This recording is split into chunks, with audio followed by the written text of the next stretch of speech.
మించిన నా యేసు ద్వారా అన్నిటిలో జయముందేదం. పరిశుద్ధుడా పరిశుద్ధుడా మహోన్నతుడా సర్వాధికారి, ఈ లోకములో దేవ ఉన్నవి అయినా రాబోవైనా జీవమైన మరణమైన నీ నుంచి మమ్ములను వేరు చేయనది ఏదీ లేదు ప్రభువా.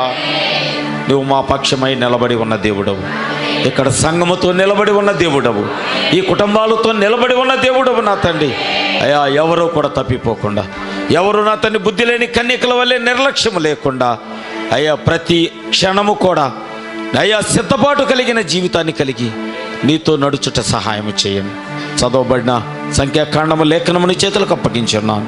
మీరు మాతో మాట్లాడి నీ నామానికి మహిమ ఘనత ప్రభావాలు తెచ్చుకోమని, అయ్యా గురువారం ఆదివారం ఎవరూ కూడా వాక్యాన్ని పోగొట్టుకోనకుండా నువ్వు మాట్లాడతావని ఆశతో నీ సన్నిధికి వచ్చుటకు నీ కృప అనుగ్రహించమని ఘనత మహిమ ప్రభావాలు నీకు అర్పిస్తూ ప్రభువైన యేసుక్రీస్తు నామములో ప్రార్థించి అడిగి వేడుకొంచున్నాము తండ్రి.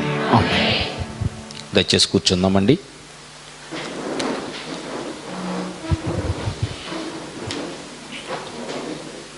ఈరోజు చదవబడిన లేఖనము ద్వారా ఒక అంశాన్ని కొద్ది సమయము దేవుని యొక్క వాక్యాన్ని మనం వినటానికి ఇష్టపడదాము. ఎంతమంది వాక్యములో ఆనందించాలని ఆశపడుతున్నారు? వాక్యములో ఆనందించటానికి ఆత్మలో నాట్యమాడు వారు కావాలి, వాక్యములో ఆనందించేవారు కావాలి. ఈరోజు ఎవరైనా మీరు కొత్త వారిని తీసుకొచ్చారా మందిరానికి? ప్రతి వారం అడుగుతాను. మీరు వినటమే కాదు, మీరు తినటమే కాదు, ఇతరులకు తినిపించండి.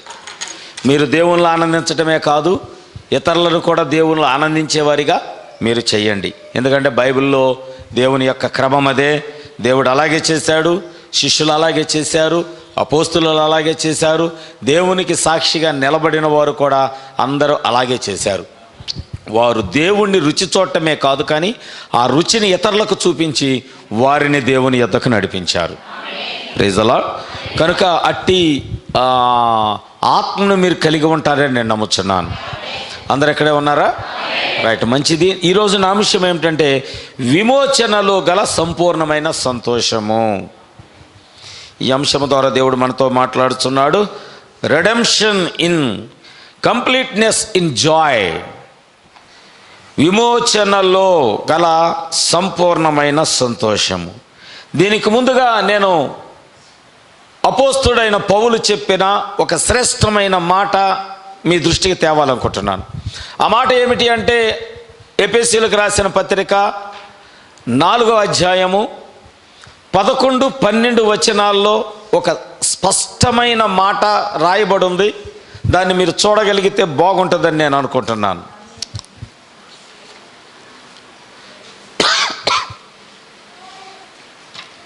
ఎఫెసీయులకు రాసిన పత్రిక 4వ అధ్యాయము 11-12 వచనాలు. ఒక్క నిమిషం ఆగండమ్మా. మీరు గురువారం ప్రార్థనకు వచ్చారా? చదవమాకండి.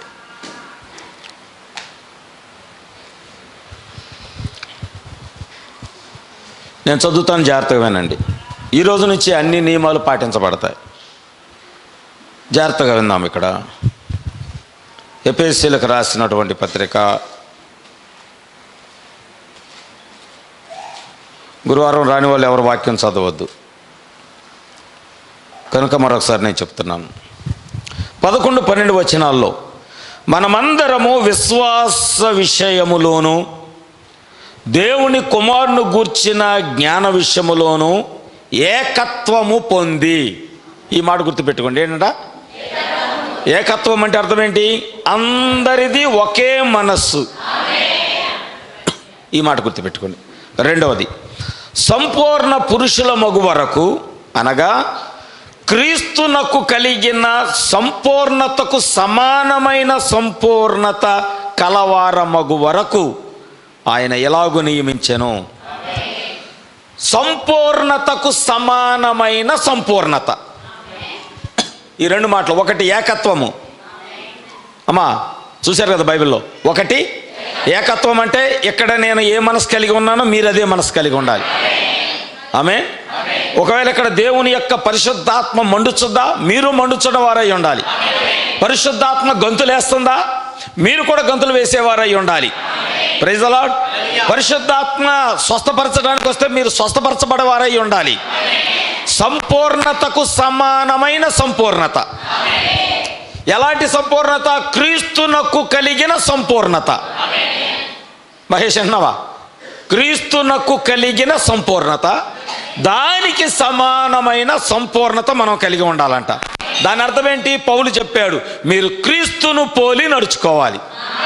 ఆయన క్రీస్తును పోలి నడుచుకున్నాడు అంటే క్రీస్తు ఎంతో సంపూర్ణుడుగా ఉన్నాడో నేను అంతే సంపూర్ణంగా ఉన్నానని గట్టిగా చెప్పుకోగలిగిన ఒక వ్యక్తి ఎవరైనా ఉన్నారంటే అతడు అపోస్తలుడైన పౌలు గారు మాత్రమే. Praise the lord. ఇప్పుడు ఆ సాక్ష్యం మనలో ఎందుకు రాకూడదు? ఏక మనస్సు ఎందుకు రాకూడదు? ఏకాత్మ ఎందుకు రాకూడదు? ఏక స్వభావం ఎందుకు రాకూడదు? Praise the lord. మనందరము ఒకే పరిశుద్ధాత్మ కింద ఉన్నామా? ఆమేన్. మనందరము కలవరి శిలువలో కార్చిన యేసుక్రీస్తు యొక్క రక్తము క్రిందే ఉన్నామా?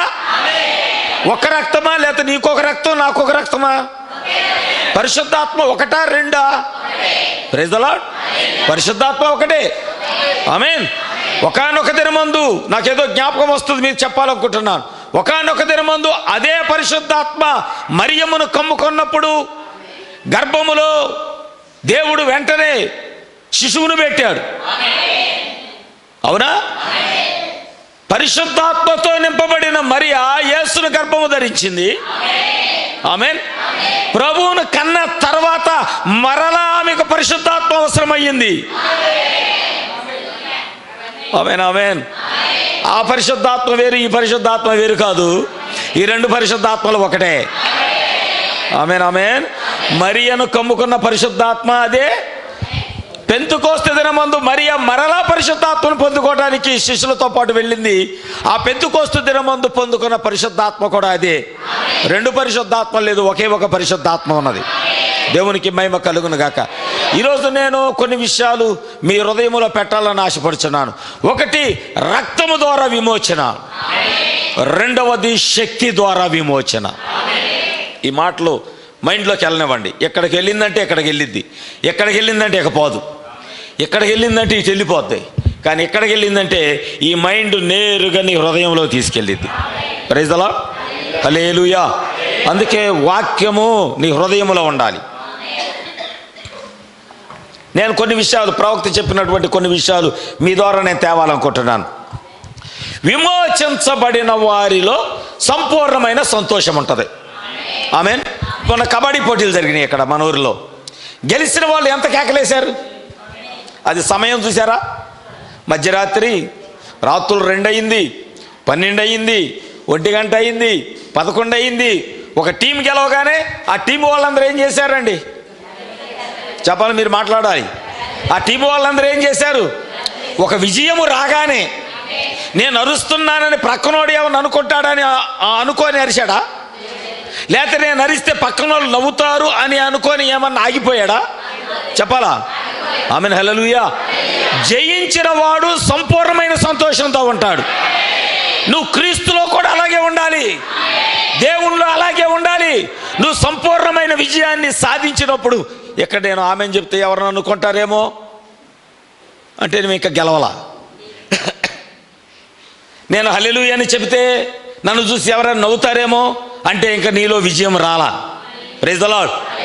లేదా నేను ఒకవేళ వాక్యం చెబుతున్నప్పుడు ప్రభువా నాకు లేచి గంతులేయాలనిపిస్తుందని ఒకవేళ నువ్వు లేచి గంతులేస్తుంటే ఒకవేళ సంఘం అంతా చూసి నా గురించి హేళన చేస్తారేమో అని అనుకుంటే అసలు నువ్వు ఇంకా పోరాటమే చేయలేదు ఇక్కడ.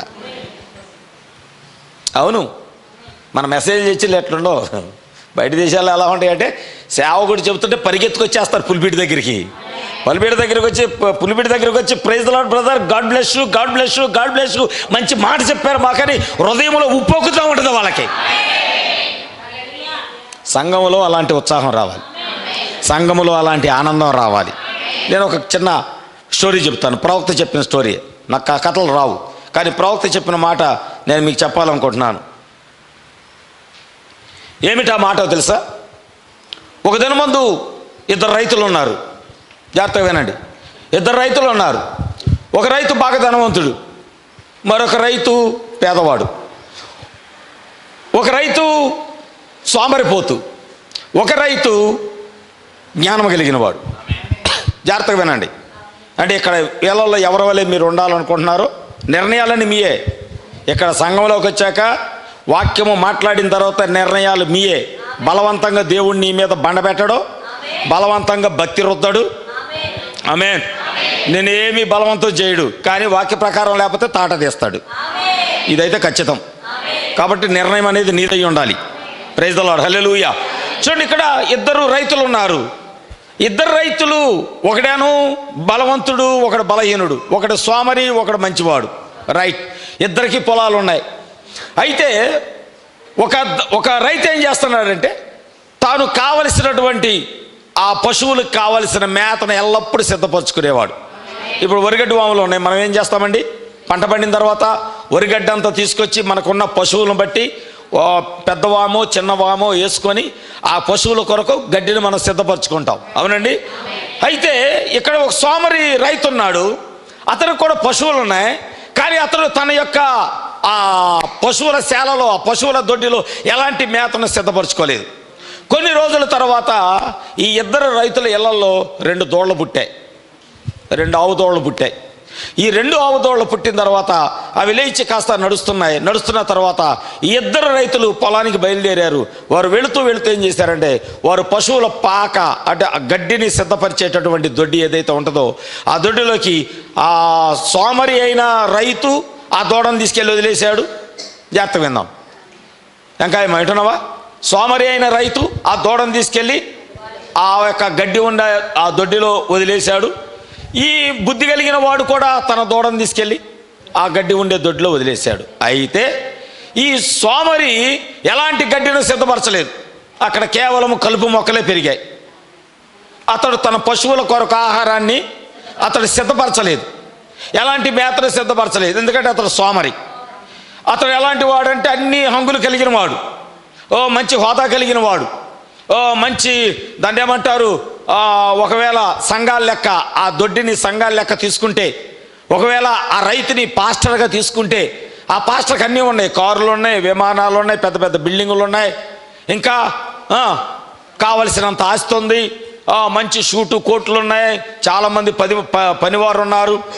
ఈ రోజున పాస్టర్ గారు కూడా సెక్యూరిటీ గార్డులు ఉంటున్నారు. చాలా చోట్ల చూస్తున్నాను నేను, అప్పుడప్పుడు చూస్తున్నా. పాస్టర్ గారు వస్తుండే వెనక సెక్యూరిటీ గార్డులు వస్తున్నారు. వాళ్ళకి ఎందుకు నాకు తెలియలేదు. సరే, ఎందుకు పెట్టుకున్నారు నాకు తెలియదు మరి. సరే, అలాగా వాళ్ళు అలా చేసుకున్నారు. ఇప్పుడు వాడు సోమరి తన పశువు కొరకు, తన దూడ కొరకు ఆహారాన్ని అలాంటి సిద్ధపరచలేదు. అనుకున్నాడు, అదే వెళ్ళి మేసిద్దిలే, అదే వచ్చిద్ది, అదే పోద్ది. సంఘానికి విశ్వాసం వస్తాడు, వాడే వస్తాడు, వాడే పోతాడు. ఆమె వచ్చిద్ది, ఆమె వెళ్ళిపోద్ది. మనం ఏంటంటే కాస్త మన హోందా మనం చూపించుకుందామనే ఉద్దేశంతో వాడు నడుస్తూ ఉన్నాడు. ఈ ప్రకరణ తెలివైనటువంటి వాడు, చురుకైన వాడు, జ్ఞానం కలిగిన వాడు, వాడేం చేశాడు, తన దూడ కొరకు, అతని దగ్గర హంగామా లేదు, ఆర్భాటాలు లేవు, చాలా సామాన్యమైన రైతు అతను. Praise the lord. కానీ ఏం చేశాడు, తన పశువుల కొరకు, దూడ కొరకు చక్కటి ఆహారాన్ని సిద్ధపరచుకున్నాడు. 2 దూడలు రోజు లోపలికి వెళ్తున్నాయి, మేత తింటున్నాయి, వస్తున్నాయి. అదేను బాగా బలుస్తూ ఉన్నది. వామి ఉన్నటువంటి దూడలో గడ్డి తింటున్న దూడను బాగా బలుస్తూ ఉంది. అది తన యొక్క 2 కాళ్ళతో ఆ నేలను తన్నుకుంటూ గంతులు వేసుకుంటా ఆ పచ్చిక బయలులో తింటా ఉన్నది. కానీ యువతల ఇంకొక పశువుల తొట్టులో చూస్తే, ఆ పాకలో చూస్తే, ఆ వరిగడ్డి వామి దగ్గర దొడ్లో చూస్తే అక్కడ గడ్డి లేదు. ఆ నేల మీద మొలికిన ఆ పచ్చికనే తింటా అది ఎలా ఉన్నదంటే ఎలా అయిపోయింది, ఎలా అయిపోయింది, బక్కగా అయిపోయింది. దానిలో బలం లేదు. అయితే ఈ బలమైన దూడ, ఆ దూడ స్థానంలో నువ్వు ఉంటే ఎందుకు వచ్చింది బలం? దాని యజమానుడు కావలసినంత ఆహారాన్ని దాని కొరకు సిద్ధపరిచాడు. అది తింటున్నప్పుడు ఏం చేస్తుంది, కాళ్ళతో గెంతుతుంది, 2 కాళ్ళు వెనక్కి నొక్కి పడుతుంది, గెట్టెలతో పైకి లేస్తుంది. ఎందుకంటే అది ఆహారం తిన్నా కొద్దిగా బలం వస్తుంది. కానీ ఇది వెళ్తుంది, వస్తుంది, వెళ్తుంది, వస్తుంది, బక్క చిక్కుకుంటా ఊక్కుంటా వస్తుంది. ఇది గెంతుతుంటుంటే ఈ దూడ అనుకుంటుందంట, దీనికి ఏమైనా వెర్రా, దీనికి ఏమైనా పిచ్చా, ఎందుకు అలా ఎగురుతుంది, ఎందుకు అలా ఎగురుతుంది, ఇది ఎందుకు ఎగురుతుందో దీనికి తెలుసు. నాకు మంచి ఆహారం దొరుకుతుంది, నా యజమానుడు నాకు కావలసిన బలమైన ఆహారం ఇస్తున్నాడని అదేం చేస్తుంది? వాక్యములో ఆనందిస్తుంది. హల్లెలూయా. ఈ దూడకైనా సరైన వాక్యము లేదు, పచ్చిక బయలులు లేవు, సరి అయిన గడ్డి లేదు, సరి అయిన మేత లేదు. అందుకే ఏం చేస్తుందంటే దేవుణ్ణి స్తుతిస్తున్నా, లేకపోతే గంతుచున్నా, లేకపోతే దాన్ని ఏమంటారు ఆనందించుచున్నా, సంతోషముతో గంతులు వేస్తున్నటువంటి ఆ దూడను చూసంట, ఆ బక్క చిక్కుచున్న చూసంట ఎగతాళి చేస్తుందంట. ఇది ప్రతి చోట అలాగే జరుగుతూ ఉంటుంది. Praise the lord. ప్రతి స్థలములో నువ్వు వాక్యములు ఆనందించు, వాక్యం తెలియని వాళ్ళు నిన్ను చూసి హేళన చేస్తారు. బాలరాజు, నువ్వు వాక్యములో గంతులు వేస్తూ ఉండు, వాక్యములో గంతులు వేస్తూ ఉండు, ఆనందిస్తూ ఉండు, ఆమెను ప్రైజ్ ది లార్డ్ చెప్తూ ఉండు. వెనక వాక్యం తెలియ ఈ సంఘంలోనే వాక్యం తెలియని వాళ్ళు అక్కడ ఎందుకు ఎడుతున్నామే, ఎందుకు నాట్యం ఆడుతున్నామే, ఎందుకు డ్యాన్స్ చేస్తున్నామే, వాళ్ళకేం తెలుసు? వీళ్ళు పొందుకుంటున్న ఆత్మ యొక్క శక్తి మేత తినని వాళ్ళకి ఏం తెలుసు? వాక్యం అర్థం కాని వాళ్ళకి ఏం తెలుసు? Praise the lord. వాక్యములో బలమైన వాళ్ళకి ఏం తెలుసు? ఎందుకంటే వాళ్ళు అట్లా కేకలేస్తారు? ఎందుకంటే వాళ్ళు ఆమెను చెప్తారు? ఎందుకంటే వాళ్ళు అలా కేకలేస్తారు? అవును, ఇక్కడ వాక్యములో మేము ఆనందిస్తున్నాం, వాక్యములో గంతులు వేస్తున్నాం, వాక్యములో నాట్యం ఆడుతున్నాం. అది ఎలాగో తెలుసా? ఒకానొక దినమున రక్తము క్రింద ఇశ్రాయేలీయులను దేవుడు ఉంచాడు. Praise the lord. ఓ, వారి యొక్క జీవితాలను నాశనము కాకుండా మరణము తప్పించటానికి ప్రతి ఇంటి మీద దేవుడు తన రక్తాన్ని గుర్తుగా వేశాడు. Praise the lord. ఎప్పుడైతే వారి మీదకి రక్తము గుర్తుగా వచ్చిందో మరణము వాళ్ళని దాటి వెళ్ళిపోయింది. Praise the lord.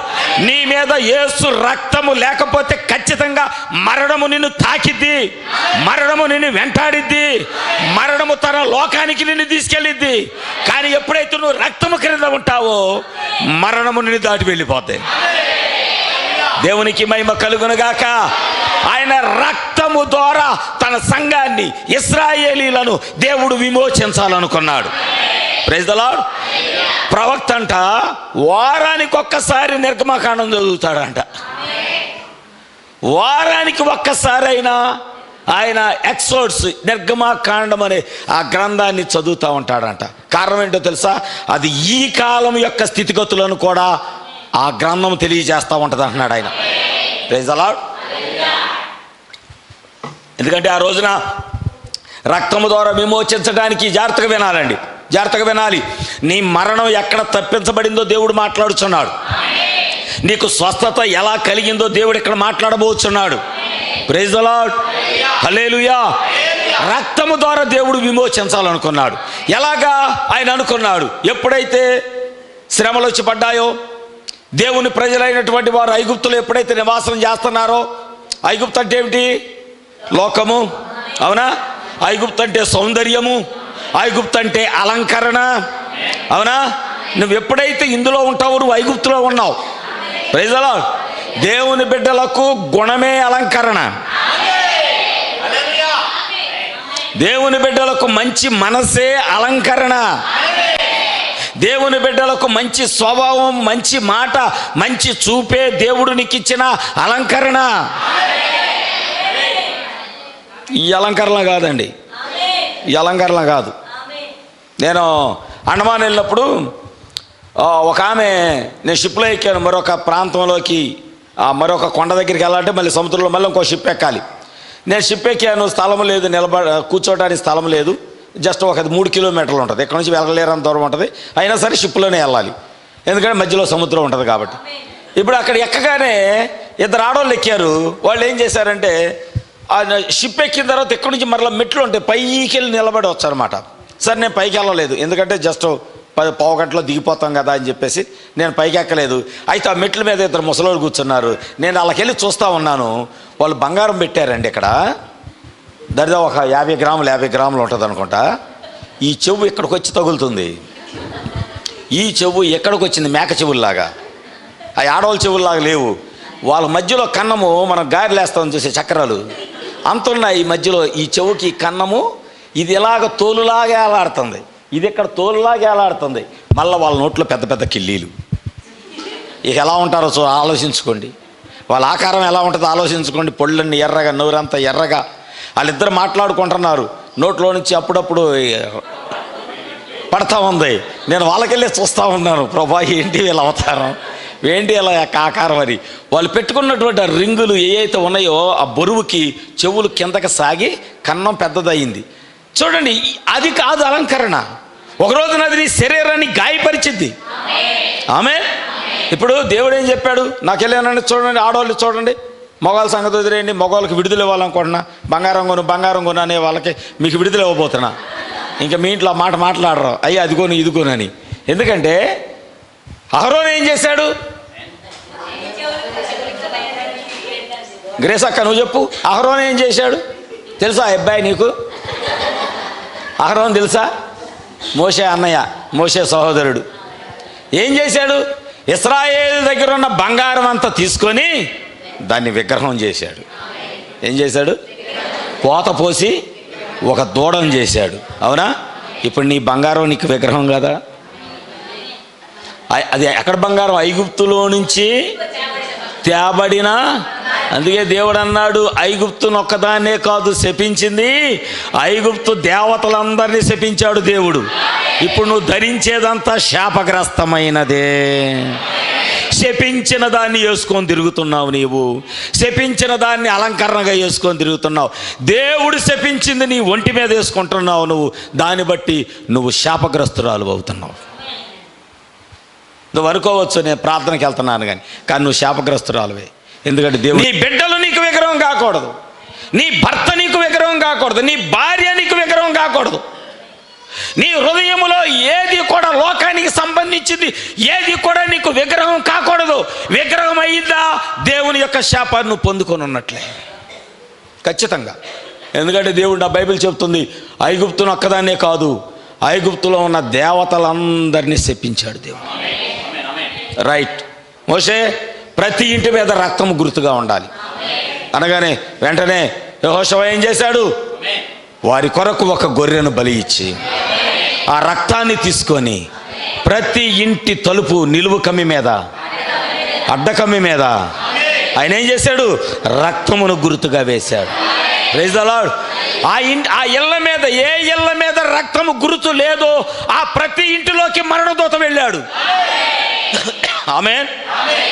ప్రతి వెళ్ళటమే కాదు, ప్రతి ఇంటిలోకి మరణం వచ్చింది. కానీ దేవుడు అనుకున్నాడు, నా ప్రజలను రక్తము ద్వారా విమోచించాలి. Praise the lord. ఆ రాత్రికి రాత్రే ఆ కుటుంబాలన్నిటి మీద ఎప్పుడైతే మొదట రక్తము గుర్తుగా వేయబడిందో దేవుడు ఏం చేస్తానంటే ఆ కుటుంబాలన్నిటికీ జీవాన్ని అనుగ్రహించాడు. ఈరోజు నీకు జీవం కావాలంటే యేసుక్రీస్తు రక్తం క్రిందకి రావాలి. ఎక్కడికి రావాలి? నీకు జీవము కావాలి అంటే, జీవము రావాలి అంటే నువ్వు యేసుక్రీస్తు రక్తం క్రిందకి రావాలి. ఎందుకో తెలుసా? ఆ మరణము దాటిపోయిన తర్వాతే వాళ్ళ ప్రయాణం ప్రారంభమైనది. నమ్ముతున్నారా? మరణదూత వారిని దాటిపోయిన తర్వాతే. నీ మరణాన్ని దేవుడు ఎలా తొలగిస్తున్నాడో చూడు. రక్తము ద్వారా నిన్ను విమోచిస్తున్నాడు ఆయన. Praise the lord. ఇశ్రాయేలుని దేవుడు అలాగే విమోచించగానే మరణదూత వెళ్ళిపోగానే వారు ఎక్కడికి బయలుదేరో తెలుసా? వారికి వాగ్దానము చేయబడిన స్థలానికి ప్రయాణం ప్రారంభమయ్యారు. Praise the lord. ఈరోజు మనకు కూడా యేసు రక్తం ఉన్నది. పురుషులారా వింటున్నారా? మన మీద కూడా యేసు రక్తం ఉన్నది. ఆయన రక్తం ఎప్పుడైతే మన మీదకి వచ్చిందో ఆయన మనని మరణములో నుంచి జీవములోకి దాటించాడు ఆయన. Praise the lord. ఎప్పుడైతే జీవములోకి దాటించాడో మనకు కూడా ఒక ప్రయాణం ప్రారంభమైనది. ప్రవక్త అంటున్నాడు, ప్రతిరోజు పరలోకానికి మనం ఒక మైలురాయి దాటుకుంటూ వెళుతూ ఉన్నాము. ఆమేన్, ఆమేన్, ఆమేన్, ఆమేన్. ఎంత గొప్ప సంతోషమో తెలుసా? దేవుడు మనకు చేసిన వాగ్దానం. ఎందుకంటే ఆయన అన్నాడు, నా తండ్రి ఇంట అనేక నివాసాలు కలవు, నేను వాటిని సిద్ధపరచడానికి వెళుతున్నాను, నేను మరలా వచ్చి నేనుండు స్థలములో మీరు ఉండులాగున. నా కొరకు పరలోకం ఒక వాగ్దాన దేశం ఉన్నది, నా కొరకు ఒక గృహం ఉన్నది. ఇశ్రాయేలీల కొరకు పాలస్తీనా ఎలా ఉన్నదో ఈ రోజున వధువు కొరకు పరలోకం అలాగే ఉన్నది. Praise the lord. హల్లెలూయా. ఈరోజు నా ప్రయాణం అక్కడికి ప్రారంభమైంది. ఈరోజు మనందరి ప్రయాణం అక్కడికే ప్రారంభమైంది. ఈరోజు నీ గుండె కొట్టుకుంటుంది అనుకోండి, దేవుడు ఏం చేస్తాడంటే నీ గుండె ఎన్ని రోజులు కొట్టుకోవాలి, ఎన్నిసార్లు కొట్టుకోవాలి, ఎన్ని సెకండ్లు కొట్టుకోవాలో అక్కడ దాకా రాసి ఉంచుతాడు. చూడండి, 100 గ్రాములు పంచదార తీసుకున్నాం, 100 గ్రాములు పంచదార తీసుకొని ఇంట్లో పెట్టాం. రోజుకు ఒక స్పూను టీ పొడి వేస్తూ ఉన్నాం. ఆ 100 గ్రాములు అలాగే ఉంటుందా? ఏమండి కొట్లు ఉన్నావు వెంకటరామయ్య గారు, మీరు చెప్పాలా? 100 గ్రాములు పంచదార తీసుకున్నాం, రోజు ఇంట్లో వాడుతున్నాము, రోజు టీలో వేస్తున్నాం 2 స్పూన్లు 3 స్పూన్లు. వారం తర్వాత 100 గ్రాములు అలాగే ఉంటుందా? ఎందుకని కదా? నీ గుండె ఎన్నిసార్లు కొట్టుకోవాలో ఆల్రెడీ లెక్క రాయబడింది. రోజు కొట్టుకుంటుంది, తరుగుతుందా పెరుగుతుందా? నీ లెక్క తరుగుతుందా పెరుగుతుందా? చెప్పాలా? తరుగుతుందా పెరుగుతుందా?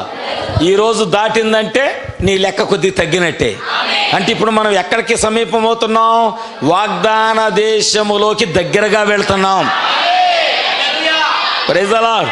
ఇప్పుడు మన ప్రయాణం ప్రారంభమైంది. రోజుకొక మైలు రాయి, వాక్యము ద్వారా, మన జీవితము ద్వారా, మన సాక్ష్యము ద్వారా, మన ఆత్మీయ స్థితి ద్వారా, మన కుటుంబాలను కట్టుకోవటం ద్వారా, మన బిడ్డలను, మన భర్తలను, మన భార్యలను దేవుని యొక్క రాజ్యానికి వారసులుగా మార్చటం ద్వారా దినదినము మనం నూతన పరచబడుతూ దేవుని రాజ్యానికి సమీపంగా వెళ్తున్నాం. Praise the lord. హల్లెలూయా. ఇప్పుడు రక్తము ద్వారా విమోచించబడిన వారందరూ ఎర్ర సముద్రం దగ్గరికి వచ్చారు. నాకు రక్తం ద్వారా విమోచన అనగానే మరొకరు గుర్తు వస్తున్నారండి. ఇది ఇప్పుడు చేయటమే కాదు, ఇశ్రాయేలీలను విమోచించడానికి, మొహలెట్టి తిప్పండి, ఐగుప్తులో ఉండగా వారిని విమోచించడానికి గొర్రెపిల్ల యొక్క రక్తం కాచడమే కాదు, ఈ క్రియ దేవుడు ఏదైనా తోటలోనే చేశాడు. Praise the lord. తన చేతులతో తయారు చేసిన ఆదాము, అవునా? ఆదాము అవ్వలు ఒక నూతన సంఘము, మొదటి సంఘము ఎక్కడున్నది? ఏదేనులో ఉన్నది. కానీ వారి జీవితంలోకి ఐగుప్తు వచ్చింది. వారి జీవితాల్లోకి ఆశలు వచ్చాయి. ఆశ రావటం అంటే ఐగుప్తు వచ్చినట్టే. ఆశ వచ్చిందంటే దేవుని గురించి కాదు, లోకంలో ఉన్న వాటి గురించి ఆశలు వచ్చినాయి అంటే ఏమొచ్చినట్టు? నీ హృదయంలోకి, అవ్వ హృదయంలోకి కూడా ఐగుప్తు వచ్చింది. మెల్లగా ఆదాము హృదయంలో కూడా పెట్టింది, ఆయన అంతరంగంలో కూడా పెట్టింది. Praise the lord. కానీ ఎప్పుడైతే మీరు గమనించారో లేదో, రోజు దేవుడు వస్తున్నాడు. గమనించండి, రోజు దేవుడు వస్తున్నాడు. సాయంకాలపు వేళ రోజు మాట్లాడుతున్నాడు దేవుడు, రోజు వారితో ముచ్చటిస్తున్నాడు దేవుడు. ప్రతిరోజు చల్లబోట వేళ, వింటున్నారా? ప్రతిరోజు చల్లబోట వేళ దేవుడు సహవాసం చేస్తున్నాడు. అయినను వారిలో పాపం ప్రవేశించింది. అందుకే సంఘం ఎప్పుడు చాలా జాగ్రత్తగా ఉండాలి. మనం ప్రతిరోజు ప్రార్థనకు వస్తున్నా మనలో పాపం ప్రవేశించడానికి అవకాశాలు చాలా ఉన్నాయి. నేను పాపిని కాదని ఎవడని చెప్తాడు? ఇక్కడ ఎవరైనా చెప్తారా? ప్రార్థనకి వెళ్తున్నప్పటికీ, ప్రార్థనకు వస్తున్నప్పటికీ నేను పాపిని కాదు అన్న వాళ్ళు ఎవరున్నట్టే చెప్పండి? ఎవ్వరు చెప్పలేరు. మనందరం పాపులమే. ప్రతిసారి మనం దేవుని దగ్గరికి రావాలి, ఆయన రక్తము చేత మనం కడగబడాలి.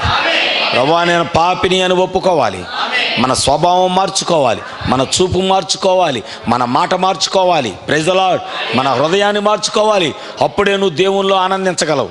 అప్పుడే ఆ బలిసినటువంటి దూడ ఎలాగ గంతులు వేయగలిగిద్దో. Praise the lord. రైట్. ఇప్పుడు ఎర్ర సముద్రం దగ్గరికి వచ్చారు.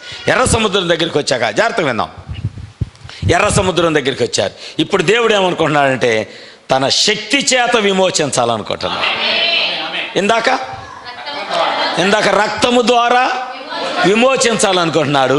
ఇప్పుడేమనుకుంటున్నాడంటే తన శక్తి ద్వారా విమోచించాలనుకుంటున్నాడు. రైట్. వెనక చూస్తే ఫైరో సైన్యం, ఎదరు చూస్తే ఎర్ర సముద్రం, మరొక ప్రక్క పర్వతాలు ఉన్నాయి, అవునా? ఇటు పక్క అంతా ఇశ్రాయేలీ సైన్యం ఉంది. తప్పించుకోవడానికి మార్గం లేదు. ఇప్పుడు మోషే ప్రార్థన చేస్తున్నాడు, ప్రభువా శత్రువులు వస్తున్నారు. ఆయన ఎంత గొప్ప దేవుడో తెలుసా? ఒక రోజున యాకోబు ఎలాంటి ప్రార్థన చేశాడో తెలుసా? నా శ్రమ నుండి నన్ను తప్పించిన నా దేవునికి. ఏమన్నాడు? నా శ్రమ నుండి నన్ను తప్పించిన నా దేవునికి ఎంత చెల్లించినా, ఏది చెల్లించినా. దేవుడు అన్నాడు, మోషే వెళ్ళి మాట్లాడు, ఆ సముద్రముతో మాట్లాడు. మోషే వెళ్ళాడు, తన కర్రను తీశాడు, సముద్రం వైపు తిప్పాడు. ఏమైంది? ఓ రెండుగా చీల్చబడింది సముద్రము. ఎంత వెడల్పు! చిన్న సందు కాదండి, 20 లక్షల మంది నడవాలి, లేదా 6 లక్షల మంది నడవాలి. Praise the lord. అంతమంది, అన్ని లక్షల మంది నడవాలంటే చిన్న సందు చాలదు, ఎంతో వెడల్పుగా చేల్చాల్సి ఉన్నది. Praise the lord. ఇప్పుడు ఈ మధ్యలో ఇది ఆరిన నేల వెళ్తా ఉన్నారు, వెళ్తా ఉన్నారు. వెళుతూ ఏం చేస్తున్నారో తెలుసా? మోషే కీర్తన పాడటం ప్రారంభించాడు, మోషే దేవుణ్ణి స్తుతించడం ప్రారంభించాడు. మీరు నిర్గమాకాండం 15వ అధ్యాయం చదువుకుంటే గనక ఆ అధ్యాయంలో మోషేనంట పాటలు పాడుతున్నాడంట, మోషే అంట స్తుతిస్తా ఉన్నాడంట. వాళ్ళు వెళుతుండగా వారి మీద దేవుని ఆత్మ అల్లాడుతూ ఉన్నది, పరిశుద్ధాత్మ వారి మీద అల్లాడుతూ ఉన్నది. ఎందుకంటే దేవుడు తన శక్తి చేత ఆ సముద్రాన్ని చీల్చి వారిని విమోచిస్తున్నాడు. ఆయన ఐగుప్తు నుంచి రక్తము ద్వారా విమోచించాడు, ఇప్పుడు ఎర్ర సముద్రంలో శక్తి ద్వారా విమోచిస్తున్నాడు. Praise the lord. హల్లెలూయా. లేపన చూడండి, ఎప్పుడైతే దేవుని యొక్క కార్యం జరుగుతుందో వారి మీద ఉన్న పరిశుద్ధాత్మ, అంట వాళ్ళు స్తుతిస్తా వెళ్తుంటే శత్రువులంట వెనక వస్తుంటే వీళ్ళ మీద, వీళ్ళు స్తుతిస్తున్నప్పుడు స్తుతులతో ఆనందించుచున్న దేవుడంట ఒక్కసారి వెనక్కి ఎలా తిరిగాడంటండి. ఒక్కసారి ఆయన ఎలా అయ్యాడో తెలుసా? అగ్ని స్తంభం అయ్యాడు ఆయన. Praise the lord. వారి మీద మేఘము ఆవరించినట్లుగా వారి మీద దేవుని యొక్క ఆత్మ ఆవరించి వాళ్ళు స్తుతిస్తుంటే దేవుడు ఆనందిస్తుండగా వెనక శత్రువు యొక్క శబ్దాలు వినగానే ఆయన ఒక్కసారంట అగ్ని కన్నులు కలవాడాయి, అగ్ని నేత్రములు కలవాడాయి. ఒక్కసారి వాళ్ళకెళ్ళి వెనక తిరిగి వారి మీద ఉన్న దేవునాత్మంట శత్రువుకి, మరణానికి, సంఘానికి మధ్యలో వచ్చి నిలబడ్డాడంట దేవుడు. దేవునికి స్తోత్రాలు. హల్లెలూయా, హల్లెలూయా. దేవుడు ఎంత శక్తిమంతుడో తెలుసా? ఈ రోజు నువ్వు మరణించకుండా ఉన్నావంటే మరణానికి నీకు మధ్యలో వచ్చి నిలబడ్డాడు ఆయన. అందుకే మరణం నిన్ను తాకట్లేదు. ఓ ఇశ్రాయేలీలకి రక్తము గుర్తుగా మధ్యలో ఉండిపోయింది, అందుకే మరణ దూత వారిని తాకలేకపోయింది. మరణము రక్తాన్ని చూడగానే పారిపోయింది. ఈరోజు అగ్ని స్తంభం అక్కడ నిలబడింది. మరణానికి, సంఘానికి, మరణానికి, వధువుకి మధ్యలో ఎవరు నిలబడ్డారు? దేవుడే అగ్ని స్తంభమై నిలబడ్డాడు. ఓ అగ్ని అంట వారిని కాల్చేస్తుందంట. వెనక నుంచి సముద్రం మూసుకుంటా వస్తా ఉన్నది, ఫరో సైన్యం మునిగిపోతా ఉన్నది, వారి యొక్క రథ చక్రాలన్నీ నేలల్లో తేలిపోతున్నాయి, గుర్రాలు చనిపోతున్నాయి. Praise the lord. ఎప్పుడైతే అగ్ని స్తంభం నిలబడిందో మరలా స్తుతులు చెల్లించుచు ఎవరో వీళ్ళు జయిస్తున్నారు, వీరు విమోచిస్తున్నారు. ఓ వారంట అద్దరికెళ్ళి, ఆవలి గట్టుకెళ్ళి, ప్రైజ్ ది లార్డ్ చెప్తారా? ఆవలి, సముద్రపు ఆవలి గట్టుకెళ్ళి వెనక్కి తిరిగి చూస్తే వాళ్ళను తరిమిన శత్రువుల్లో ఒక్కళ్ళు కూడా కనబడలేదు. ఓ అక్కడంటే సంగమా, మిరియాము కూడా తంబురు తీసుకొని నాట్యం ఆడటం ప్రారంభించింది. తండ్రి ఇంట్లో ఎల్లప్పుడూ సంతోషమే, ఆటలు పాటలు ఎక్కడేగా. తండ్రి ఇంట్లో ఎల్లప్పుడూ సంతోషమే, ఆటలు పాటలు. దేవుని యొక్క సన్నిధిలో ఎప్పుడైతే సంతోషం వస్తుందంట, సంఘం అంట గంతులు వేయకుండా ఉండలేదంట. ఈ మిరియాము కూడా ఎలా గంతులేస్తుందో తెలుసా? తంబుర తీసుకొని నాట్యమాడుతూ ఆ బలిసిన దూట ఎగిరిందే. పచ్చిక మేత దిట్టంగా తిరిగినటువంటి బలము పొందుకునే దూడ గంతులు వేసిందే. మిరియాము కూడా అలాగే గంతులు వేస్తుంది ఇక్కడ. Praise the lord. సంపూర్ణమైన సంతోషము. ఆమె చెబుతూనే ఉండొచ్చు, మనం ఆమెను ఆపకూడదు. Praise the lord. దేవునికి మహిమ కలుగును గాక. సంతోషంతో నింపబడ్డ వారంట స్తుతించకుండా ఉండలేరంట. మీకు తెలుసా, ఎర్ర సముద్రాన్ని దాటగానే వాళ్ళు గంతులు వేసి నాట్యమాడారా? ప్రకటన గ్రంథములో స్ఫటికముతో కూడిన సముద్రం ఒకటి ఉన్నది తెలుసా? 15వ అధ్యాయం 3వ వచనం నుంచి అక్కడ ఎవరో నాట్యమాడారంట, ఎవరో వీణలు వాయించారంట, మోషే కీర్తన పాడారంట, గొర్రెపిల్ల కీర్తన కూడా పాడారంట. ఒకసారి చదువుతారా? అది ఎలాంటి విజయోత్సవపు దినముగా, విక్టరీ డేగా వారి జీవితంలో ఉన్నదో ఎవరు వీళ్ళు అని మనం చూడొచ్చు. ఇక్కడ ఇశ్రాయేలీలు సముద్రాన్ని దాటి శత్రువులు చనిపోయిన తర్వాత మేము విమోచించబడ్డాం, మేము జయించబడ్డాం, మేము గెలిచాము అని వాళ్ళు నాట్యమాడుతున్న ఇశ్రాయేలీలాగా ఇక్కడ 15వ అధ్యాయము, ప్రకటన గ్రంథం 15వ అధ్యాయం. వారు సర్వాధికారి, నీ క్రియలు ఘనమైనవి, ఆశ్చర్యమైనవి. అమ్మ పైన 2వ వచనం, క్షమించండి, అగ్నితో కలిసి ఉన్న, ఇది నేలతో కలిసి లేదు, అగ్నితో కలిసి ఉన్న. దేనితో? అగ్నితో కలిసి ఉన్న స్ఫటికపు సముద్రము వంటిది ఒకటి నేను చూచి తిని.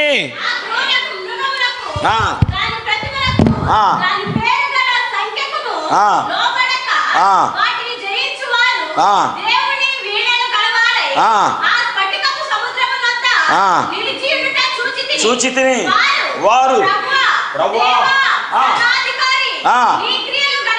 ఘనమైనవి, ఆశ్చర్యమైనవి, యుగములకు రాజా, నీ మార్గములు న్యాయములను సత్యములైనవి.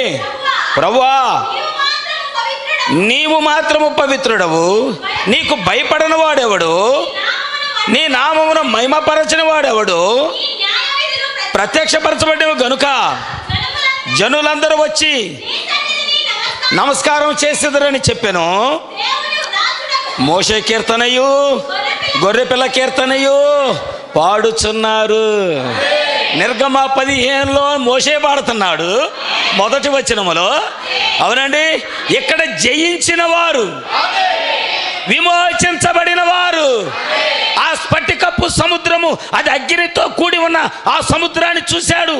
క్రూర మృగము, దాని ప్రతిమకును, దాని పేరు గల సంఖ్యకు లోబడని వాటిని జయించిన వారంట దేవుని వీణల గలవారే. నీ హృదయంలో అది మోగుతూ ఉండాలి. నిన్ను స్తుతించిన చాలు నా బ్రతుకు దినములో, నిన్ను పొగడిన చాలు నా చప్పట్లో, నిన్ను స్తుతించిన చాలు నా బ్రతుకు దినములో, నిన్ను పొగాడిన చాలు నా గుండె గుడిలో. ఉన్న లేకున్నా నా స్థితిగతులే మారినా, ఉన్న లేకున్నా నా స్థితిగతులే మారిన, నీ సన్నిధిలో ఆనందించే భాగ్యమున్నా చాలు.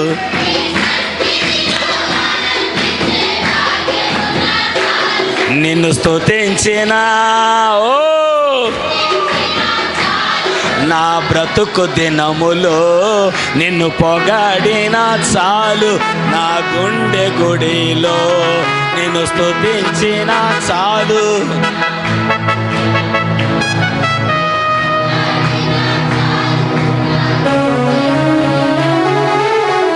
హల్లెలూయా, హల్లెలూయా. చూసారా, తంబూర తీసుకుందంట ఎవరు? మిరియాము. అవునా? ఇశ్రాయేలీలతో కలిసి మోషే సహోదరి కూడా ఏం చేస్తుంది? దేవునితో. ఇది సంపూర్ణమైన సంతోషం. నువ్వు దేవుని సన్నిధిలో ఎప్పుడు ఇలాగ బెగ తీసుకొని కూర్చున్నావు అనుకో, నువ్వు రక్తం క్రింద ఉన్నావో తెలియదు, లేకపోతే ఐగుప్తు కింద ఉన్నావో తెలియదు, లేకపోతే ఇంకా ఏ స్వభావం కింద ఉన్నావో తెలియదు. కానీ క్రీస్తులో ఉన్నవారు ఆనందిస్తారంట, దేవునిలో ఉన్నవారు ఆనందిస్తారంట. జయించిన వారు దేవుని వీణల కలవారై. ఎలాంటి కీర్తనలు? ఆ రోజు జయించినప్పుడు మోషే ఎలాగ కీర్తన పాడారో ఆ కీర్తన, గొర్రెపిల్ల యొక్క కీర్తన. వధువు ఏం చేస్తుంది? వధువు గొర్రెపిల్ల యొక్క కీర్తన పాడుతుంది. ఎక్కడ? ఆవలి గట్టుకు నేను చేరే ఈ సమయం, పునాదులు గల ఆ పట్టణము చేరే. ఆవలి గట్టుకునేను చేరే ఈ సమయం, పునాదులు గల ఆ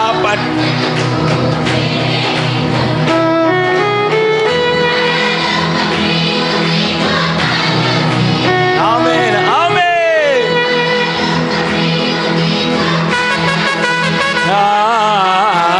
హత్తుకునే సమయం ప్రియుని కొనియాడే, హత్తుకునే సమయం ప్రియుని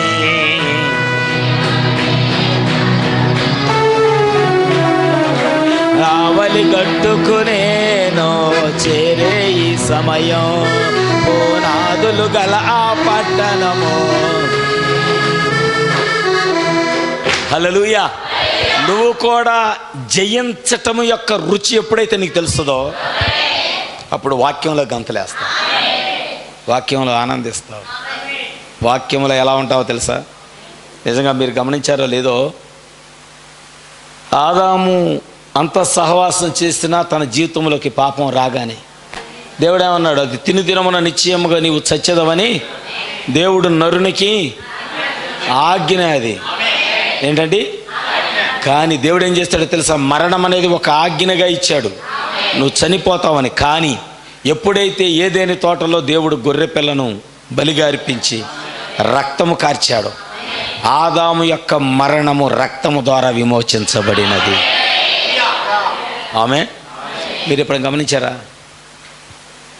కయ్యను హేబేలు ఇద్దరు బలిపీఠాలు కట్టిన దేవుడు హేబేలు యొక్క ప్రార్థన, రెండవది ఏబేలును, మూడవదిగా ఏబేలు అర్పణ పరలోకముల దేవుడు అంగీకరించాడు. ఎందుకని? రక్తము ద్వారానే విమోచన. నువ్వెందుకు వాక్యాన్ని పట్టుకోలేకపోతున్నావు? నువ్వు వాక్యాన్ని పట్టుకుంటే నువ్వు కూడా ఇలాగే ఆనందిస్తావు. ఇప్పుడు ఆ కయ్యని వీడిని చూసి నవ్వుకుంటున్నాడు. నేను రకరకాల పళ్ళు పెట్టా, రకరకాల, అందుకే అప్పుడప్పుడు కుటుంబ ఆరాధనలకు వస్తే ఫ్లవర్లు పెడితే తీపిచ్చేస్తాను నేను స్టేజ్ మీద. కయ్యలాగా ఎందుకు? మనకు నిజమైన ఆరాధన ఉంది. Praise the lord. అప్పుడు కుటుంబ ఆరాధన వస్తే టేబుల్ మీద ఎక్కడో ఫ్లవరు, ఎక్కడో ఫ్లవరు, ఏదో లవర్కి ఇచ్చినట్లుగా పెడతారు. అయ్యేందుకు? మనమే దేవుని లవర్సం అయ్యున్నాం. Praise the lord. కనుక మనకేం కావాలి? నిజమైనది కావాలి, నిజమైన వాక్యం కావాలి, నిజమైన ఆరాధన కావాలి. జయించిన వారు సిగ్గుపడకుండా ఎలాగా ఆనందిస్తారు? అవునా? నాకు మరొకటి జ్ఞాపకం వస్తుంది. రక్తము లేకుండా ఆదాము విమోచించబడలేదు, రక్తము లేకుండా సంఘము విమోచించబడలేదు. రక్తము తర్వాతనే వారు మరణదోత దాటిపోయిన తర్వాతే వారి నిజమైన ప్రయాణం ప్రారంభమైంది. అవునా? ఇక్కడ నేను ఒక వ్యక్తిని తీసుకొస్తున్నా. ఆ వ్యక్తి ఎలాంటి వాడంటే యథార్థంగా నడిచినవాడు, దేవునితో యథార్థంగా ప్రవక్తనే వెంబడించిన వాడు. Praise the lord. దేవుని యొక్క ఆత్మను కలిగినటువంటి వాడు. ప్రవక్త ఎటు నడిస్తే అటు నడిచాడు, ప్రవక్త ఏది చెబితే అది చేశాడు. ప్రవక్త అన్నం తింటే చేతుల మీద ఏం చేశాడు? అయ్యా గురువు గారు నేను నీళ్లు పోస్తా, మీరు చేతులు కడుక్కోండి అని చేతుల మీద నీళ్లు పోసాడు. అలాంటి వ్యక్తి కూడా తన ప్రయాణం ప్రారంభించడానికి ముందుగా మరణము చేల్చబడాల్సి వచ్చింది. Praise the lord, praise the lord, hallelujah. ఎవరా వ్యక్తి? ఎలీషా. అవునా? ఏలియా దుప్పటితో కొట్టగానే యోర్దాను చేల్చబడింది, అవతలకి వెళ్ళాడు. ఏలియా పరిచర్య అక్కడితో ముగించబడింది. మరలా వారి ఎలీషా యొక్క ప్రయాణము ప్రారంభం అవ్వాలంటే మరణం దాటాలి, మరణం దాటాలి, లేదా మరణం చీలిపోవాలి. అర్థమవుతుందని చెప్తున్నది. వాక్యాన్ని పట్టుకుంటున్నారా? వాక్యాన్ని పట్టుకుంటున్నారా? Praise the lord. మరలా నిజముగా నీ జీవితంలో కూడా దేవునికి నువ్వు పరిచర్య చెయ్యాలి అంటే మొదట నీ దగ్గర, నీలో లేతే నీ కుటుంబంలో ఉన్న మరణము నీ నుంచి పారిపోవాలి. లేదా దేవుని శక్తి చేత ఒకసారేను రక్తము ద్వారా విమోచించి మరణం పారిపోయేలాగా చేశాడు. ఇప్పుడు దేవుని శక్తి చేత ఇక్కడ రక్తం లేదు, దుప్పటి మాత్రమే ఉన్నది. ఆ దుప్పట్లో దేవుని శక్తి ఉన్నది. వింటున్నారా? మొదటిసారేను రక్తము ద్వారా వాళ్ళని విమోచించాడు. రక్తము కనబడగానే మరణం చీలిపోయింది. కానీ ఇక్కడ దుప్పటి పైకి లేపాడు. పైకి లేపి అన్నాడు, ఏలియా దేవుడు ఎక్కడా? మరణాన్ని చీల్చే దేవుడు ఎక్కడా?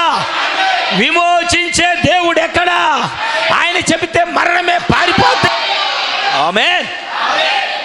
ఆ దుప్పటి తీసుకుని కొట్టగానే మరణం ఏమైంది? ఆ మరణము మధ్యలో నుంచి ఎలీషా పరిచర్య ప్రారంభమైంది. ఆమేన్. తన ప్రయాణము, మరణము చేల్చబడిన తర్వాత తన ప్రయాణము ప్రారంభమైంది. దేవునికి స్తోత్రములు. హల్లెలూయా, హల్లెలూయా. ఓ సంగమా, దేవుని శక్తి ఎలాంటిది అంటే మరొక మాట నేను చెప్పాలనుకుంటున్నా. అంటే మీరు దేవుళ్ళు ఆనందించాలని, మీరు దేవుళ్ళు జయించిన వారు, లేకపోతే విమోచించిన వారు సంపూర్ణ సంతోషాన్ని ఎలాగ దేవుల్లో పొందుకుంటారో అది మీకు తెలియాలని. ఎందుకంటే ఒకసారి ప్రవక్త ఇలా చెప్తా ఉంటే ఆయన అన్నారు, ఓ విలియం బ్రానమ్, ఏంటి నువ్వు పద్దాక స్త్రీలను విమర్శిస్తావు, వారి అలంకారం విమర్శిస్తావు, ఎప్పుడు చూసినా దేవుడు దేవుడు దేవుడు దేవుడు దేవుడు అని అంటా ఉంటావు. ఏంటంటే ఆయన ఏమన్నాడు తెలుసా? నేను దేవుని కొరకు వెరివాడిగా ఉందామనుకుంటున్నానయ్యా. మీరు నన్ను ఏమన్నా అనుకోండి, నా గురించి మీరు ఏమన్నా అనుకోండి, నేనైతే దేవుని కొరకు ఒక పిచ్చోళ్ళలాగా వెర్రోళ్ళలాగా ఉందామనుకుంటున్నాను. మీరు కూడా అలా ఉండాలంటే ఉండొచ్చు అన్నాడు. ఆమేన్. ఈ రోజున వధువుకి అది కావాలి. నీ గురించి ఎవరో ఏదో అనుకునేది వెర్రితనంగా ఉంటే పట్టించుకో. ఇప్పుడు పిచ్చోడు రోడ్డు మీద వెళ్తున్నాడు అనుకోండి, వాడిని చూసి రకరకాలుగా అనుకుంటారు, నవ్వుతారు. పట్టించుకుంటాడా? ఎందుకని? వాడు పిచ్చోడు. మనం దేవుని కొరకు అలా పిచ్చోళ్ళం అవ్వాలి. దేవుని కొరకు మనం అలా పిచ్చోళ్ళు అవ్వాలి. ఓ నీ గురించి ఎవరో ఎన్నో అనొచ్చు, నో ప్రాబ్లం. ఇలా చెప్పే కదా, ఆ బక్క చిక్కిన దూడ బలిసిన దూడ చూసి అట్టే అనుకుంటుంది. అవునా? ఓ ఇప్పుడు దావీదు నాట్యం ఆడుతున్నాడు. ఎలాగా? మందసం ఉన్నది, యాజకుల భుజాల మీద మందసం ఉన్నది అన్నాడు. మిమ్మల్ని మీరు పవిత్రపరచుకోండి, మీ భుజాల మీదకి మందసం ఎత్తుకోండి. వాయిద్యాలు వాయించేవారు, వీణలు వాయించేవారు. చూద్దాం ఒకసారి. దేవుని స్తుతించే వారిని చూడగానే, ఆనందించే వారిని చూడగానే, ఇక్కడ నాట్యం ఆడుతున్న వారిని చూడగానే మీ హృదయంలో ఏదో ఒకలాంటి జిగుప్స, ఒకలాంటి హేళనతనం, ఒకలాగా ఏదో అనుకోవటం. ఎందుకంటే మీకు వాక్యం తెలియదు. కానీ ఇక్కడ దావీదు భార్య. కానీ ఎందుకో దేవుడు సౌలు కుమార్తె అయిన మేకాలు అని రాశాడు. దావీదు భార్య అంటే కొద్దిగా గౌరవం ఇచ్చినట్లుంటుందేమో అని అనుకున్నాడేమో దేవుడు. దావీదు భార్య అనే నిజంగా దావీదు భార్య అని చెప్తే అంత గొప్ప రాజు భార్య, అమ్మో విలువ పెరిగింది దీనికి అనుకున్నాడేమో. సౌలు కుమార్తె అయిన మేకాలంట రాజైన దావీదు నాట్యం ఆడుతుంటే, వాయిద్యాలు వాయించుతుంటే అతను చూసంట తన హృదయంలో హీనముగా. ఒకవేళ నిన్ను అలాగా చూసినా నువ్వు సిగ్గుపడద్దు. నువ్వు దేవుని ఆత్మతో కప్పబడి ఉన్నావు, దేవుని ఆత్మతో నింపబడి ఉన్నావు, దేవుని రక్తము నీ మీద ఉన్నది. అందుకే నువ్వు నాట్యం ఆడతావు, నువ్వు ప్రైజ్ ది లార్డ్ చెబుతావు, ఆమెను చెబుతావు. బలమైన వాక్యం నీ హృదయంలోకి రాగానే లేచి నిలబడి గంతులు వేస్తావు. ఎలాగో తెలుసా? ఒకానొక దినం ముందు దేవుని శక్తి ద్వారా విమోచన గురించి మాట్లాడుతున్నా. దేవుడు మరణించాడు, తిరిగి లేచాడు, ఆయన పునరుద్ధానమై ఆయన పైకి వెళ్ళిపోయాడు. కానీ ఆయన శిష్యులు పరిచర్య చేస్తానే ఉన్నారు. వారి మీద అదే దుప్పటి కప్పబడి ఉన్నది, వారి మీద అదే ఆత్మ కప్పబడి ఉన్నది. హల్లెలూయా. ఎందుకో తెలుసా? ప్రవక్త మాట్లాడుచున్నాడు, ఏ అగ్ని స్తంభం అయితే ఇశ్రాయేలీలు సముద్రంలో నడుస్తున్నప్పుడు వారి మీద ఉన్నదో అదే అగ్ని స్తంభము పెంతెకోస్తు దినమందు మేడగదిలోకి వచ్చి, ఇందాక చదివానే, వారందరూ ఏక మనస్సు కలిగిన వారై, ఏకాత్మ కలిగిన వారై, సంఘములో అందరూ ఒకే హృదయము కలవారై ఉంటే, ఇశ్రాయేలీలు సముద్రములో నడుస్తున్నప్పుడు వారి మీద ఉన్న అగ్ని స్తంభమే పెంతెకోస్తు దినమందు వారి మీద దిగి వచ్చిన పరిశుద్ధాత్మే ఈరోజు కృపా గుడారములో కూడా ఏక మనసు కలిగి ఉంటే అందరి మీద ప్రైజ్ ది లార్డ్. హల్లెలూయా, హల్లెలూయా, హల్లెలూయా. ఈరోజు మనకి ఇది అవసరం. దేవుణ్ణిలో ఆనందించటం మనకు అవసరం. దేవుణ్ణిలో గంతులు వేయటం ఇది మనకు అవసరం. వాళ్ళు వెళుతూ వారికి ఇచ్చిన శక్తి, వారంట మేడగదిలో ఆత్మను పొందుకోగానే వీధుల్లోకి వచ్చి నాట్యం ఆడారంట, తూలారంట. విస్కీ తాగినోడు తోలుతారు చూసారా?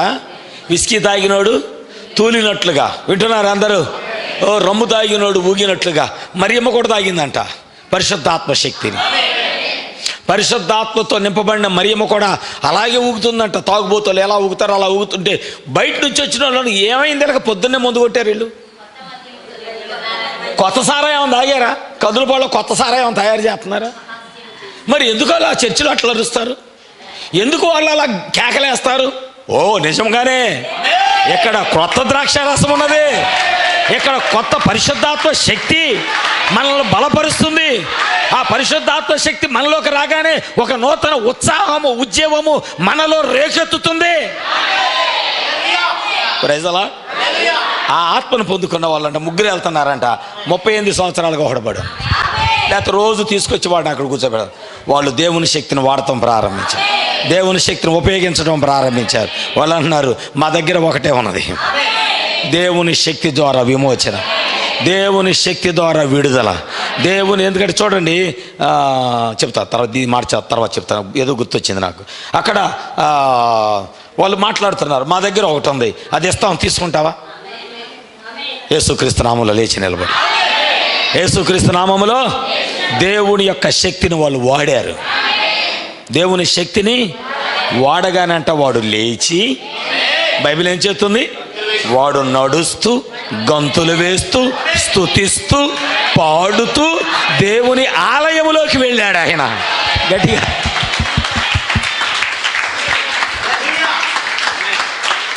అరే వీడికి ఏమైనా పిచ్చి పట్టిందా?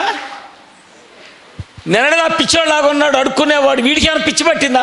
లేస్తున్నాడు, నడుస్తున్నాడు, గంతులేస్తున్నాడు, పాడుతున్నాడు. ఎక్కడి నుంచి వచ్చింది? విమోచించబడిన వారిలో సంపూర్ణ సంతోషం అలాగే ఉంటుంది. ఎవరేమన్నా అనుకొని, ఎవరేమైనా అనుకొని.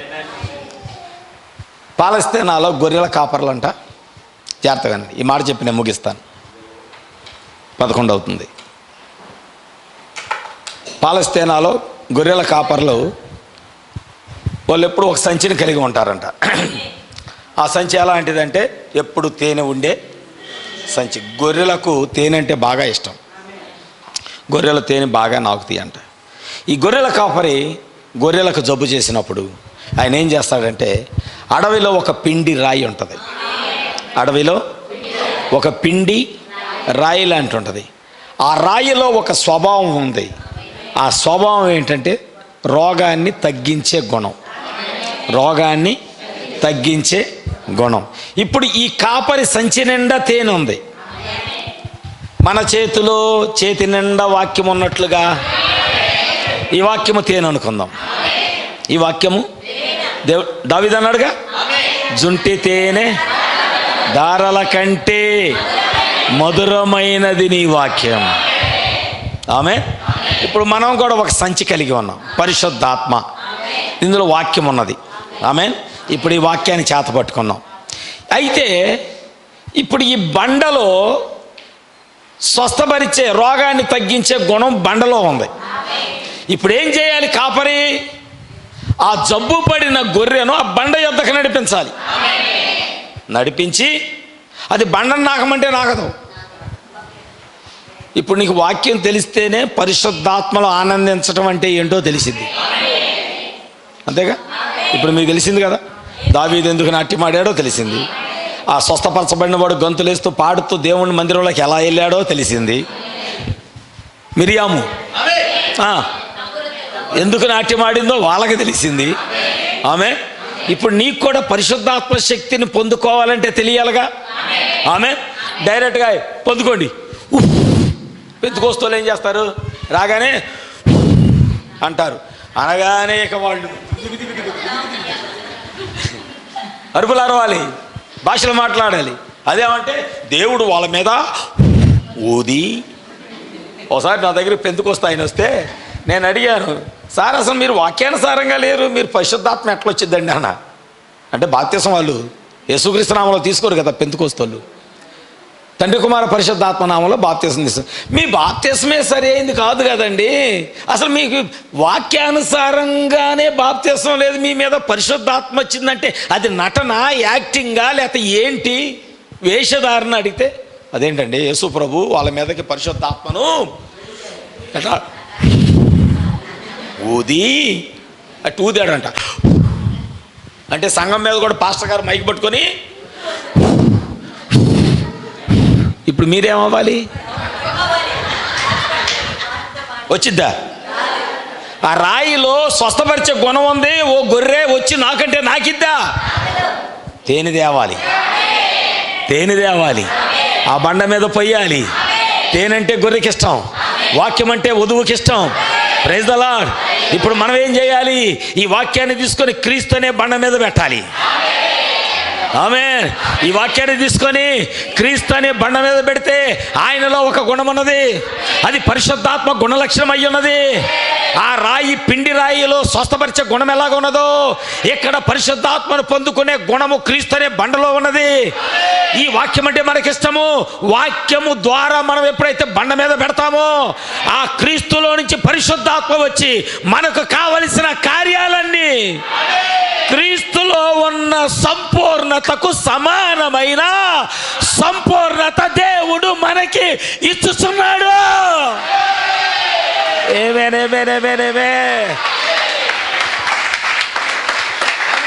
హల్లెలూయా. ఇది కదా వాక్యము, ఇది కదా సంతోషము. ప్రభువా, నీలో ఉన్న పరిశుద్ధాత్మ నాలోకే. అవును, ఆ తేనెని తీసుకొచ్చి నా మీద పెట్టు. నువ్వు దాన్ని ఆత్మతో చదవటం ప్రారంభించు. ఆ వాక్యములో క్రీస్తు ఉన్నాడని గ్రహించు. Praise the lord. ఆ వాక్యములో స్వస్థపరిచే గుణం ఉందని గ్రహించు. ఆ వాక్యములో బాగు చేసే గుణం ఉందని గ్రహించు. ఆ వాక్యములో విమోచించే గుణం ఉందని గ్రహించు. ఆ వాక్యము నిన్ను నిత్యత్వములోకి నడిపించే స్వభావం వాక్యములో ఉన్నదని గ్రహించి నువ్వు తినటం ప్రారంభిస్తే క్రీస్తులో ఉన్న గుణ లక్షణం అది పరిశుద్ధాత్మ. అదేం చేస్తుందంటే ఆ గొర్రె వచ్చి ఆ తేనె నాకినప్పుడు తేనెతో పాటు ఆ పిండి కూడా, చిన్నమ్మాయి, ఆ పిండి కూడా, అమ్మా ఇటు చూడండి, ఆ పిండి కూడా లోపలికి వెళ్ళి, ఆ పిండి కూడా లోపలికి వెళ్ళి రోగి ఆ గొర్రెను ఇప్పుడు క్రీస్తులో ఉన్న పరిశుద్ధాత్మ మనలోకి రాగానే మనం విమోచించబడిన, మనం జయించిన వారు. మనం కూడా ఎలా ఉండాలి? ఓ పిచ్చివాళ్ళ వలె దేవుని సన్నిధిలో, ఓ నిజముగా వెర్రి గొర్రెల వలె ఆ మిరియాము నాట్యమాడినట్లుగా దావీదంట తన వస్త్రాలు ఊడిపోయాయి, చెప్పులు పోయినాయి, ఎటు పోయినాయో తెలియదు, రాజవస్త్రాలు తెగిపోయినాయి. Praise the lord. ఒంటి నిండా రక్తము. ఎందుకంటే 6 అడుగులకు ఆయన ఎద్దులను వధించుకుంటూ వస్తున్నాడు. అరికాలు నుంచి నడినెత్తి దాకా రక్తమే, పశువుల యొక్క రక్తంతో నింపబడి ఉన్నాడు. అసలు ఆడు దావీదా కాదా మొహం కడిగితే కానీ తెలియదు. Praise the lord. కానీ ఎందుకో మిరియాము చూసింది, ఈ వాయిద్యము దావీదు తప్ప ఎవడో వాయించడు, వీడే నిజంగా దావీదు అయ్యి ఉంటాడు, వీడే నా భర్త అయ్యి ఉంటాడు, వీడేంటి ఇలా పిచ్చోళ్ళలాగా అయ్యాడు రాజు అయ్యుండి. కానీ దావీదులో ఆనందం, దేవుడు నా ఇంటికి వస్తున్నాడు, మందసం నా ఇంటికి వస్తుంది, నేను సిద్ధపరచుకున్న ఆ బలిపీఠం దగ్గరికి దేవుడు వస్తున్నాడు. ఆనందం. ఆహా ఆనందమే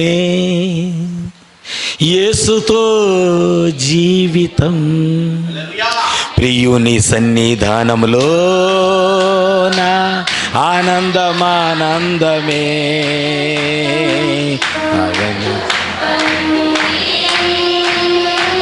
ప్రియుని సవాసమే, ప్రియుని సన్నిధానములో నా ఆనందమే. మాటల్లో చెప్పలేనిది ప్రియుని సవాసమే. అంతా కోల్పోయినా సమృద్ధి అనుభవమే.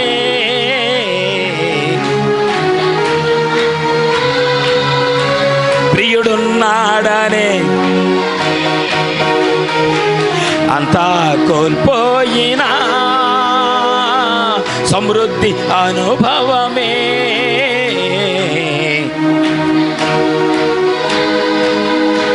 కనుడున్నాడనే ధైర్యమే. ఆహా ఆనందమే యేసులో జీవితం. ఆహా ఆనందమే రాజుతో జీవితం. ప్రియుని సన్నిధానములో నా ఆనందమే, మాటల్లో చెప్పలేనిది ప్రియుని సవాసమే. దేవునికి మహిమ కలుగును గాక. నిజంగా వాక్యములో ఆనందించాలి.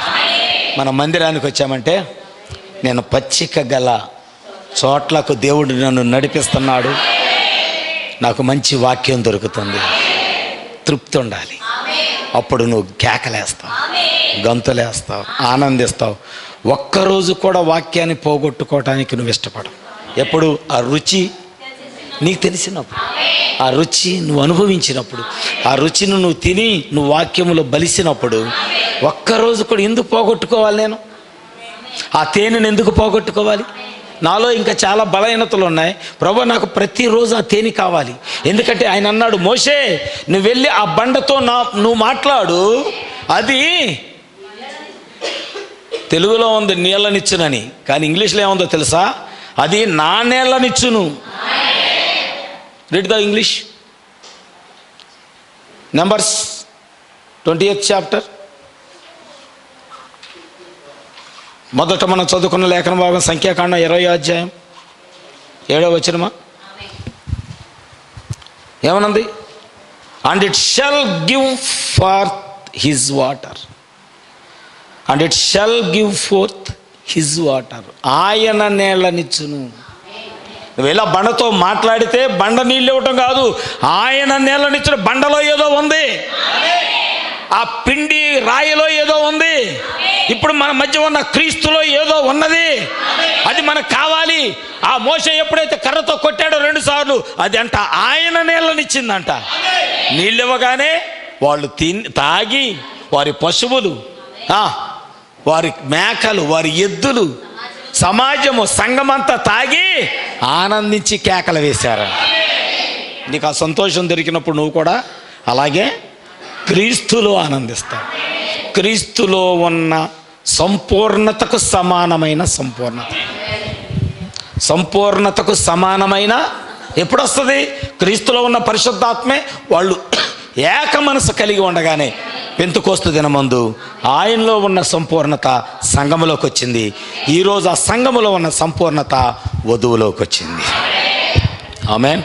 ఈరోజు మనం సంపూర్ణమై సాగిపోదామా? సంపూర్ణమై సాగిపోదామా? దేవుడి వాక్యాన్ని దీవించును గాక. అధ్యక్షులకు అప్పగిస్తున్నాను.